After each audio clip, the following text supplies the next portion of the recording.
ulangi. Assalamualaikum warahmatullahi wabarakatuh. Teman-teman yang berbahagia, pertama-tama marilah kita panjatkan puji syukur kepada Allah Subhanahu wa Ta'ala karena telah memberikan rahmat kesehatan dan keselamatan sehingga kita dapat berkumpul di ruang kelas ini pun via online. Baiklah, untuk mengefisienkan waktu, langsung saja kami dari kelompok 6 ini memaparkan materi yaitu politik identitas, ancaman terhadap persatuan dan kesatuan bangsa dalam negara Pancasila. Materi pertama akan dibacakan oleh saya sendiri, yaitu pengertian politik identitas.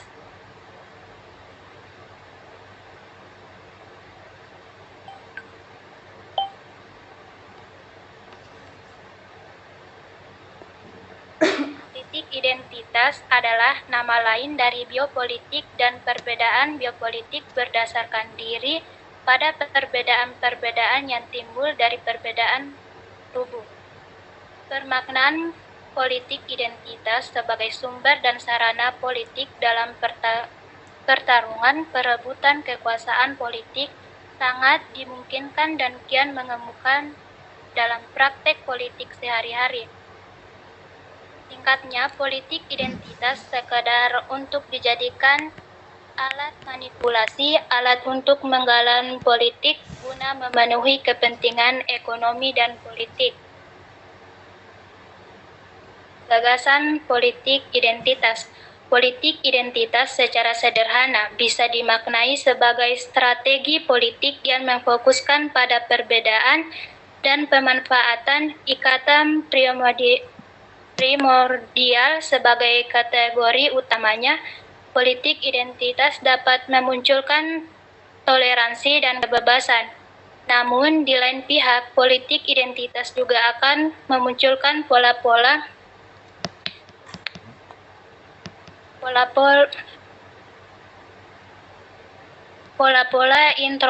intoleransi, kekerasan verbal, fisik, dan juga pertentangan etnik dalam kehidupan. Perkembangan politik identitas. Klaus van Bimi menganalisasi karakter gerakan identitas dalam beberapa tahap perkembangan mulai dari tahap pramodern sampai dengan postmodern. Perpecahan fundamental, kelompok-kelompok kesukuan dan kebangsaan memunculkan gerakan sosial politik yang menyeluruh. Dalam hal ini, mobilisasi secara ideologis diprakarsai oleh para pemimpin. Tujuan adalah perampasan dan perebutan kekuasaan dari suatu penguasa ke penguasa yang baru pada tahap modern. Gerakan tersebut muncul dengan adanya pendekatan kondisional. Keterpecahan membutuhkan sumber-sumber untuk dimobilisasi. Baik, materi selanjutnya akan dibacakan oleh Yana Setiani. Oke, saya akan melanjutkan materi.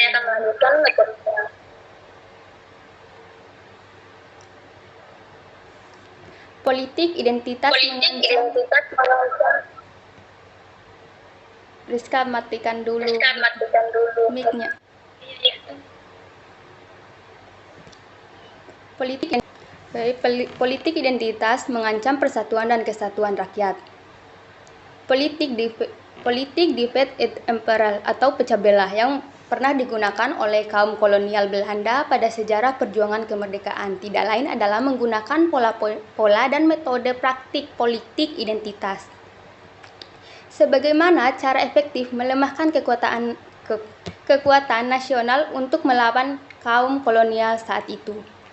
Jejak-jejak konflik atas dasar politik identitas dapat kita pelajari di beberapa negara Eropa dan Asia seperti di Skotlandia antara Katolik melawan Protestan. Sebagai bagian dari konflik di wilayah Grand Britania.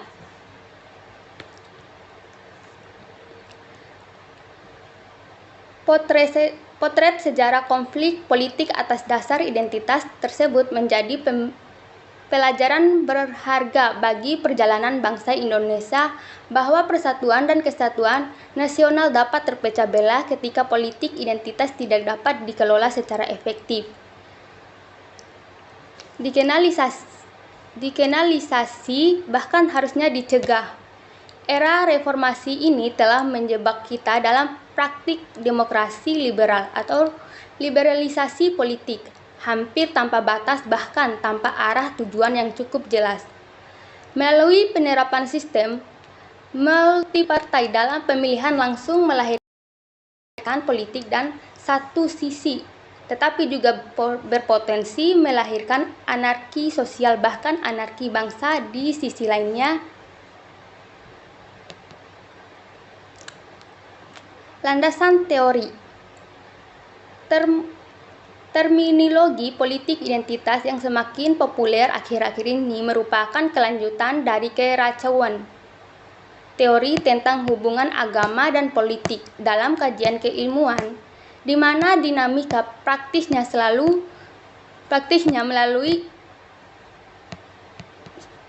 melampaui kecepatan kajian-kajian dan diskusi-diskusi akademis tentang konsepsi tersebut. Identitas politik merupakan sebuah konstruksi yang menentukan posisi kepentingan subjek di dalam ikatan suatu komunitas politik. Adapun politik identitas akan mengacu pada mekanisme politik pengorganisasian identitas, baik itu dalam identitas politik maupun identitas sosial yang menjadi sumber dan sarana politik.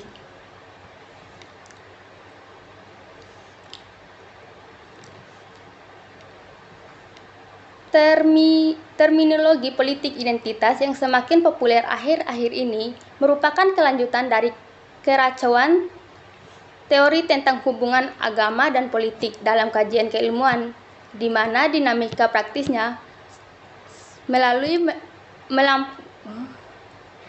melampaui kecepatan kajian dan diskusi akademis tentang konsepsi tersebut. Ada 3 karakteristik yang melekat pada politik identitas, yakni gerakan politik identitas pada dasarnya membangun kembali narasi besar yang prinsipnya mereka tolak dan membangun suatu teori yang mengendalikan faktor biologi sebagai penyusun perbedaan mendasar sebagai realitas kehidupannya. Dalam gerakan politik identitas ada suatu tendensi untuk membangun sistem apartheid terbaik.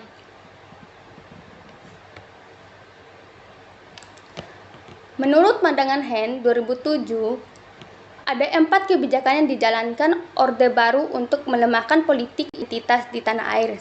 Yang pertama, tidak ada daerah yang asli. Kedua, pemerintah Orde Baru menghindari terbentuknya kelas karena itu persoalan SARA dikontrol sedemikian ketat.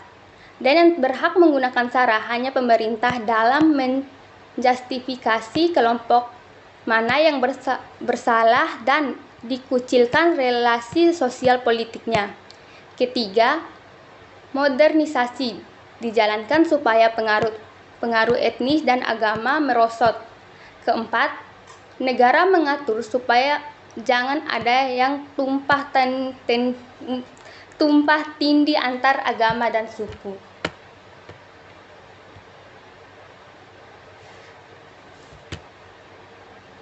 Keempat kebijakan di atas mempunyai implikasi politis yang sangat besar dalam pengelolaan relasi pusat dengan daerah, pemerintah dengan rakyatnya. Apabila kita merujuk pada pengamatan Lucian Whitfield 1993, terbukti goncangan politik karena ledakan politik etnisitas sudah kita rasakan pengaruhnya. Kecurigaan bahwa negara tidak hadir atau absen dalam melindungi warganya. Hal ini nampak dalam peristiwa yang memilukan pertikaian Dayak Madura, peristiwa kekerasan politik Mei 1998 di Jakarta, pengusiran etnis Buton, Bugis, dan Makassar BBM di Ambon. Materi selanjutnya dibacakan oleh rekan saya Jihan.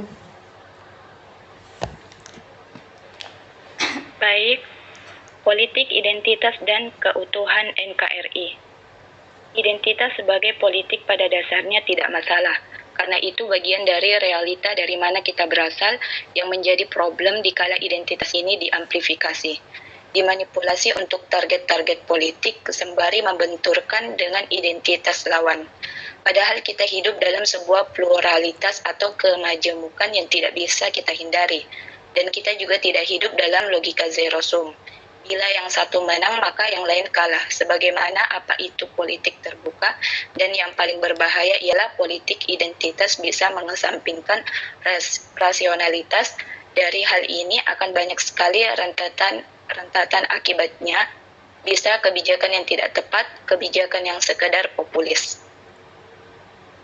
Berikut merupakan ringkasan dari beberapa bahaya penyalahgunaan politik identitas bagi persatuan dan kesatuan bangsa serta kelangsungan NKRI sebagai negara Pancasila. Mengancam keutuhan NKRI. 1. Menimbulkan adu domba atau perpecahan. Politik identitas itu sejatinya kejam dan tajam karena bisa menjerumuskan mereka ke dalam jurang permusuhan yang pada akhirnya akan membawa berbagai dampak yang dapat mengancam persatuan dan kesatuan bangsa. 2. Ancaman terhadap pluralisme. Pluralisme mengimplikasikan pada tindakan yang bermuara pada pengakuan kebebasan beragama, kebebasan berpikir, atau kebebasan mencari informasi, sehingga untuk mencapai pluralisme diperlukan adanya kematangan dari kepribadian seseorang atau sekelompok orang.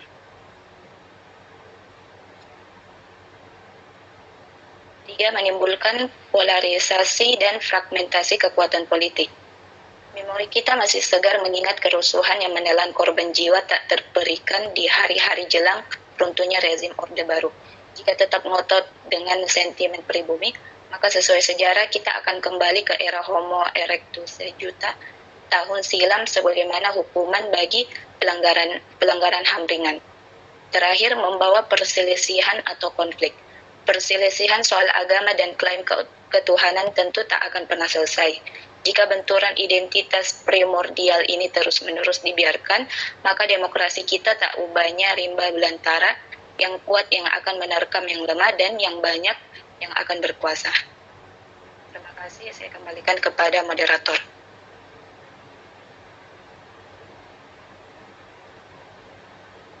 Baiklah, itulah tadi presentasi dari kelompok kami dan akan dilanjutkan sesi tanya jawab. Sesi pertama untuk 3 pertanyaan. Untuk kepada teman-teman dipersilahkan untuk mengajukan pertanyaannya.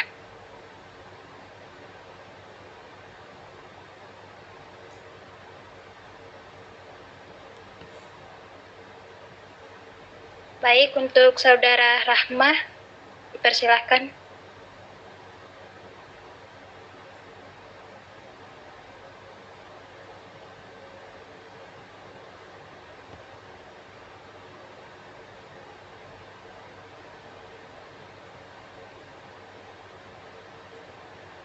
Untuk Saudara Maaf, itu tadi enggak sengaja tertekan itu.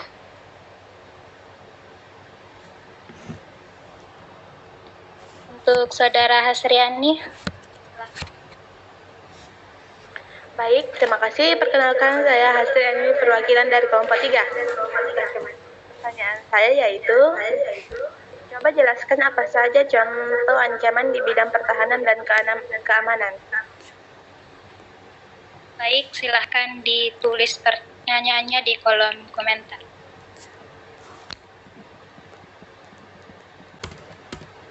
Baik, untuk Saudara Imelda Putri, dipersilahkan. Baik, terima kasih atas kesempatannya. Saya Imelda Putri Junaidi dari kelompok 3. Pertanyaan saya yaitu, jelaskan politik identitas apa saja yang membahayakan rakyat.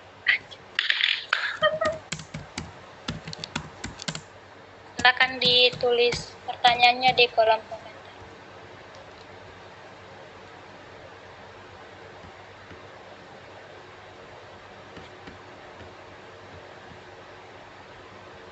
Baik, untuk Saudari Reski Amelia, dipersilakan. Baik, terima kasih.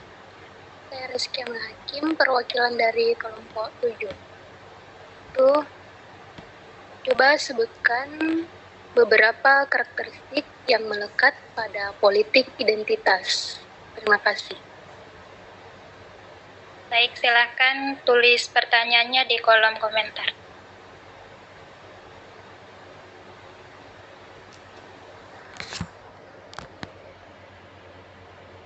Baik, saya akan menjawab pertanyaan dari Saudari Hasriani, yaitu coba jelaskan apa saja contoh ancaman di bidang pertahanan dan keamanan.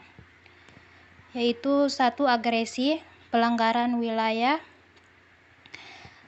simponase, sabotase, pemberontakan bersenjata, aksi teror, perang saudara, konflik komunal. Contoh dari agresi yang sudah terjadi yaitu saat peristiwa agresi militer Belanda pertama dan kedua, kejadian agresi militer Belanda kedua sendiri di Yogyakarta, tepatnya pada tanggal 19 Desember 1945. Contoh pelanggaran wilayah yaitu adanya kegiatan kapal nelayan dari Cina yang masuk ke kawasan Zi di daerah Natuna. Apakah dapat diterima, Saudari Hasriani? Baik, terima kasih. Baik, saya akan menjawab pertanyaan dari Rizky Amalia, yaitu pertanyaannya itu coba sebutkan beberapa karakteristik yang melekat pada politik identitas. Politik identitas adalah sebuah alat politik suatu kelompok seperti etnis, suku, budaya, lain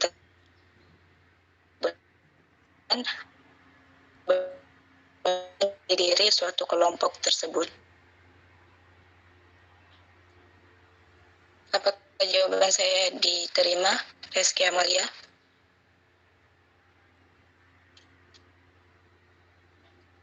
Ya, baik. Baik, saya akan menjawab pertanyaan dari Saudara Imelda Putri, yaitu jelaskan politik identitas apa saja yang membahayakan rakyat, yaitu politik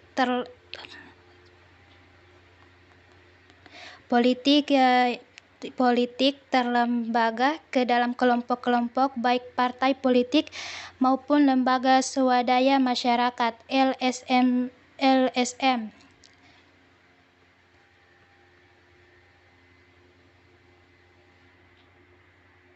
Apakah dapat diterima? Bisa dilengkapi lagi jawabannya, soalnya tidak mengerti, Kak. Oke. Politik identitas apa saja yang dapat membahayakan rakyat, yaitu politik seperti lembaga-lembaga, contohnya partai politik maupun lembaga swadaya masyarakat LSM. Apakah dapat dimengerti? Iya, terima Mi.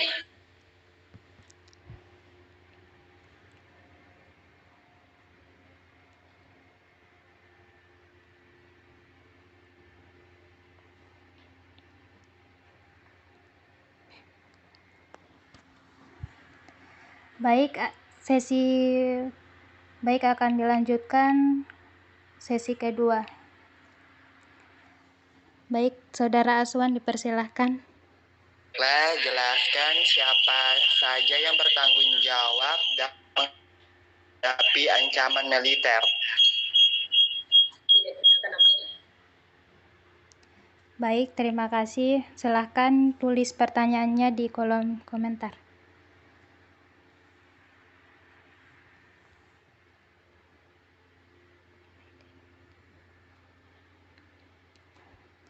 Maiden Intan dipersilahkan untuk mengajukan pertanyaannya. Pak, saya dari perwakilan dari kelompok.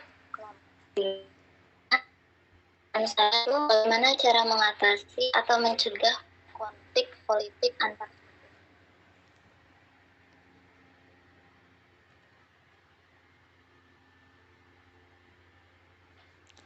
Baik, terima kasih. Silahkan tulis pertanyaannya di kolom chat. Untuk saudara Airin, dipersilahkan. Terima kasih. Perkenalkan, nama saya Madani, perwakilan dari kelompok 5. Pertanyaan saya, apa arti politik secara politik?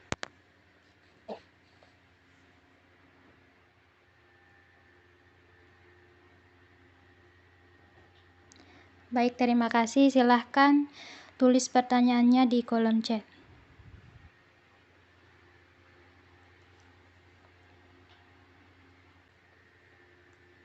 Oke, saya akan menjawab pertanyaan dari Aswan. Jelaskan siapa saja yang bertanggung jawab terhadap ancaman militer. Jawabannya adalah TNI dan Polri. Soal menanyakan pihak yang berwenang yang bertanggung jawab menghadapi ancaman militer, pada dasarnya setiap warga negara Indonesia wajib untuk melindungi dan mempertahankan keamanan negara. Apa jawabannya bisa diterima, Aswan? Baiklah, saya terima. Terima kasih. Iya.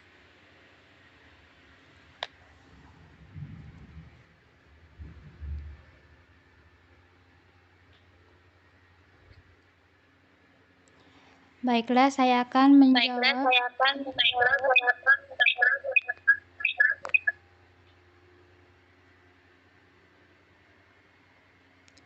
Pertanyaan dari saudari Airin Ramadhani, yaitu apa arti politik secara teoritis dan apa manfaat secara teoritis mempelajari ilmu politik. Arti politik secara teoritis yaitu usaha yang ditempuh warga negara untuk mewujudkan kebaikan bersama, atau teori klasik Aristoteles. Politik adalah hal yang berkaitan dengan penyelenggaraan publik, pemerintahan, dan negara. Politik adalah segala sesuatu tentang proses perumusan dan pelaksanaan kebijakan publik pemerintah. Manfaat secara teoritis mempelajari ilmu politik yaitu memberikan kita wawasan kebangsaan dan wawasan kemasyarakatan yang luas. Dengan wawasan tersebut, kita dapat memanfaatkannya menjadi sebuah kesempatan untuk terlibat dalam sebuah masalah yang terjadi di sekitar kita. Apakah dapat dimengerti? Iya, dimengerti. Terima kasih. Iya, sama-sama. Baik, saya akan menjawab pertanyaan dari Metia Intan. Bagaimana cara mengatasi atau mencegah konflik suku? 1. Konflik itu harus dimanajemen menuju rekonsiliasi. 2. Merubah sistem pemahaman agama. 3. Mengurangi penampilan berhura-hura dalam kehidupan beragama. 4. Redam nafsu distingsi untuk menghindari konflik etnis.